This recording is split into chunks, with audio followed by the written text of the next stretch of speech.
জীবন মানেই কি শুধুই দুশ্চিন্তা? সকালে ঘুম থেকে উঠে রাতে ঘুমানো পর্যন্ত কি হবে, কি করব, এসব ভেবেই আছো? হবে।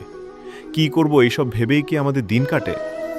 যদি বলি হাজার বছরের পুরনো এক মহাপুরুষের বাণী আজও আমাদের এই সমস্যা থেকে মুক্তি দিতে পারে? হ্যাঁ, আমি শ্রীকৃষ্ণের কথা বলছি।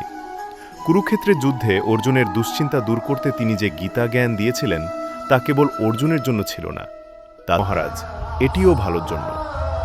রাজা রেগে মন্ত্রীকে কারাবন্দী করলেন। কিছুদিন পর রাজা শিকারে গেলেন এবং অন্য রাজ্যের দস্যুদের হাতে ধরা পড়লেন। তারা দেবীকে নরবলি দিত, কিন্তু দেখল রাজার হাত কাটা, তাই তাকে ছেড়ে দিল। রাজা প্রাসাদে ফিরে এসে মন্ত্রীকে মুক্ত করলেন এবং তার কাছে ক্ষমা চাইলেন। আমাদের জীবনে অনেক দুঃখ আসে, কিন্তু মনে রাখতে হবে এর পেছনে কোনো না কোনো কারণ লুকিয়ে থাকে। সময়ের সাথে সাথে আমরা বুঝতে পারি কেন এটি ঘটেছে। শ্রীকৃষ্ণ বলেন, তোমার কর্মে মনোযোগ দাও, ফলে নয়। একজন কৃষক খুব পরিশ্রমী ছিলেন, কিন্তু ফল ভালো হতো না। তিনি হতাশ হয়ে ঈশ্বরের কাছে প্রার্থনা করলেন। ঈশ্বর তাকে বললেন, তুমি শুধু তোমার কর্তব্য করো, আমি ফল দেব। কৃষক পরের বছর আরও বেশি পরিশ্রম করলেন, কিন্তু আবারও ফলন হলো না। তিনি হতাশ হলেন।